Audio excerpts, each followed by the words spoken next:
Hello, 8th graders. This is our last chapter in our Tectonics iBook, chapter 10. It's called Types of Volcanoes. And we've talked a little bit about the different kinds of volcanoes in our Zoom classes, but just wanted to give you a little bit more background information. Okay, so it starts out with a picture of a photographer that is up on top of Mount St. Helens. Mount St. Helens blew up in 1980, and it's a composite volcano. We'll talk about what that is in just a second. But it blew up in such a violent way that it actually lost 1,300 vertical feet of its peak. So the whole top of the mountain blew off and a side of the mountain blew out. So this is a very, very explosive volcano. And actually in 1980, I was a kindergartner, and here in Minnesota, we had some of the ash travel high in the atmosphere all the way over to the Midwest here. So I remember that being kind of a couple weeks of a haze, kind of like when we have forest fires up in Canada in the summertime, and there's that kind of hazy look to the sky. So the same thing happened here, and you can imagine then that large cities around Mount St. Helens in Washington, like Seattle and Portland and other smaller towns that are right near there, they were actually shoveling ash off of their sidewalks like snow. And that's a really, really rainy area as well. And so you can imagine the damage that was done when everything was coated in this thick layer of ash and then it rained on it and it turned into a sludge. That is very damaging to well, I would imagine anything that has gears, right? That would kind of throw a wrench in the operation. All right, so we know that a volcano is a vent through which molten rock and gas escape from a magma chamber. Okay, those magma chambers break up through the core and they build up pressure in different areas, particularly around where plate boundaries meet. And we've talked about convergent boundaries where there's a subduction zone and the oceanic crust goes underneath the continental crust. That is a place where composite volcanoes are created. Composite volcanoes are kind of what we think of when we think of a volcano. A big snow-capped mountain that blows up every few hundred years or so. Okay, this is a picture of Mount St. Helens right here prior to that 1980 eruption, and then this is a picture of it after and really what it looks like today. You can see that there's a little lava dome in the center of the crater that was formed by this because it continues to kind of expel gases and rock and it builds back up here. So we have kind of a little volcano inside of a volcano.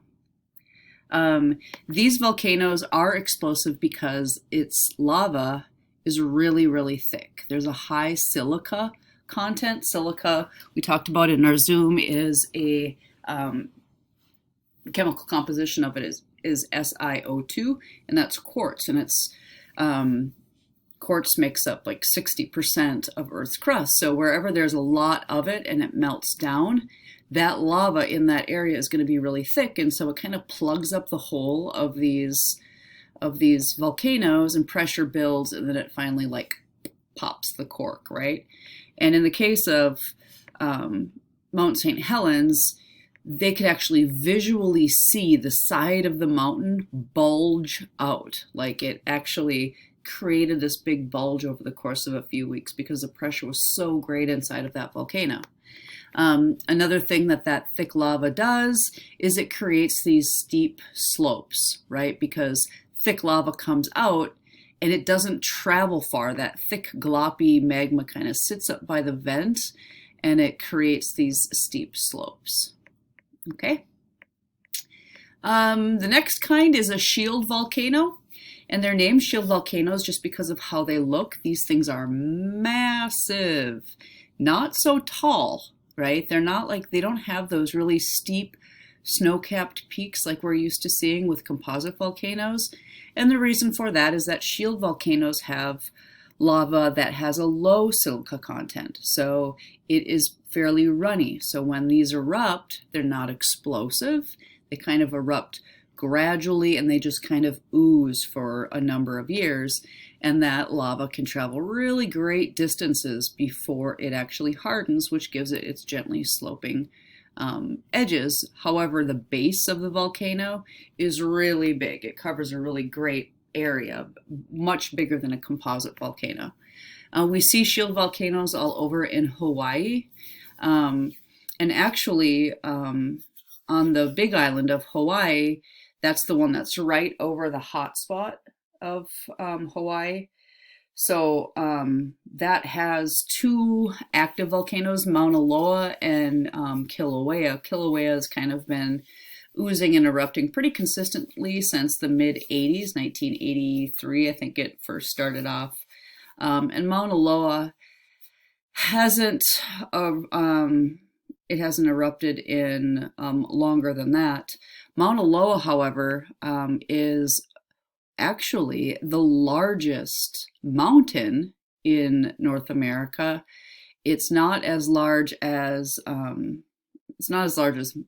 Everest when you look at it from the sea level up, right? Mount Everest is measured from sea level to the peak, and that one measures out at like 29,000 feet. Well, Mauna Loa, if you think of where the base of the mountain actually is, it's not on the ground, right? It's underneath the water. And so if you added on that elevation to the mountain, it would be like 33,000 feet tall. Really, really massive. But again, very gradually sloped because the lava here is not very viscous, has very low viscosity. It's very runny. If you look at Hawaii, picture of Hawaii, we talked about how hot spots work in our last lecture. This is the island chain of Hawaii, and the hot spot is actually underneath the big island right now, which makes sense because this is where the active volcanoes are. Kilauea is right over here. Here's Mauna Loa. Mauna Kea hasn't erupted for like 4,500 years, but these two are still considered active. Kilauea is right here. And then up here, here's Mauna Kea, Mauna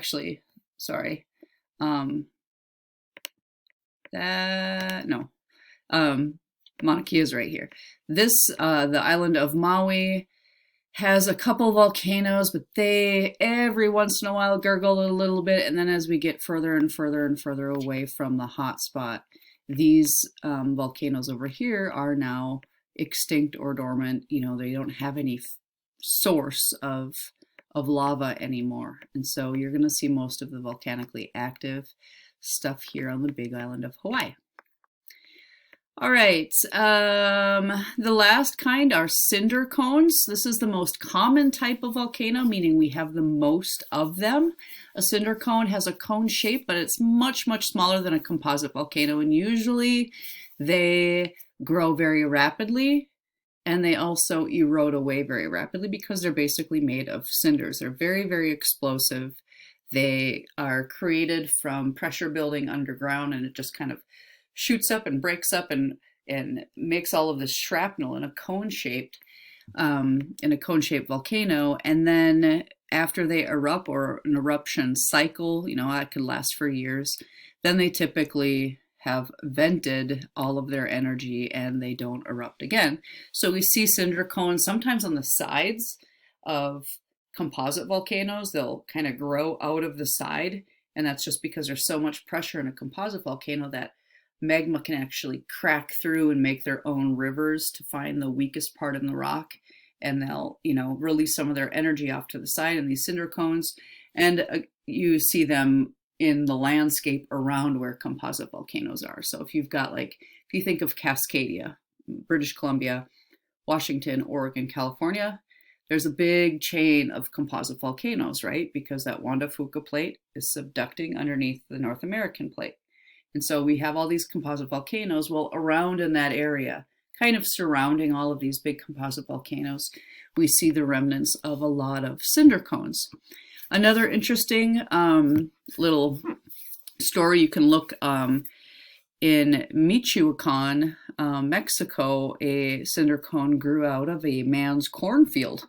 So he had a flat cornfield, no volcano in sight, and all of a sudden a fissure broke, and a cinder cone just appeared in his cornfield. And they can they can grow fairly rapidly, like, you know, hundreds, 300 meters in the course of a couple of weeks. So they're kind of an interesting phenomenon if you want to look those up. I will put a link also to this page here. Tells you a little bit more about the different types of volcanoes. Again, here we've got a composite volcano. Again, very steep sides. They don't erupt as often. Very explosive eruptions because the lava within them is very thick. And so it creates a plug and pressure builds up until it finally pop, blows up.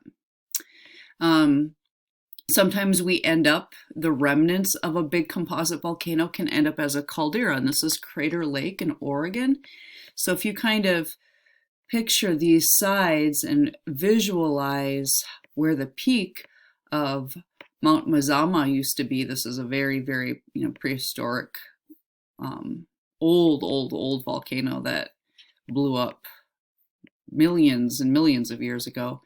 What is left when a whole mountain like that blows up and blows its entire top off is a big crater, and sometimes those fill with water and we get these lakes. Another example of a big crater would be Yellowstone.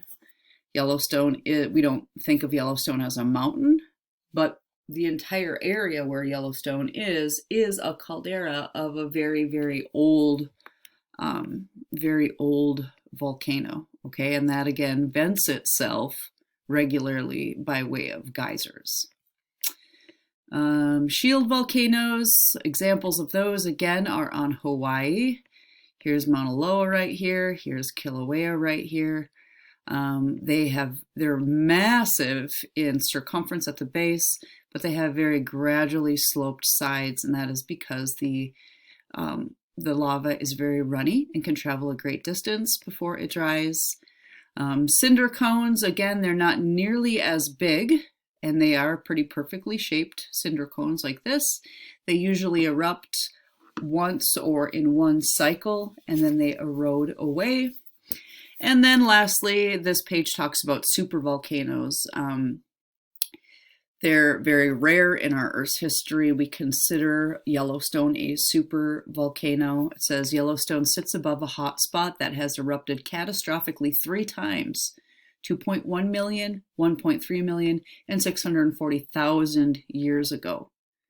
Yellowstone has produced many smaller but still enormous eruptions more recently. Fortunately, current activity at Yellowstone is limited to the region's famous geysers.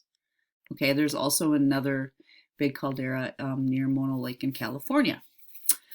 Alrighty, so this gives you a little bit more background about different types of volcanoes. I will have a video that you can watch, and then you can answer a question, and we are done with the Tectonics iBook. I'll talk to you soon.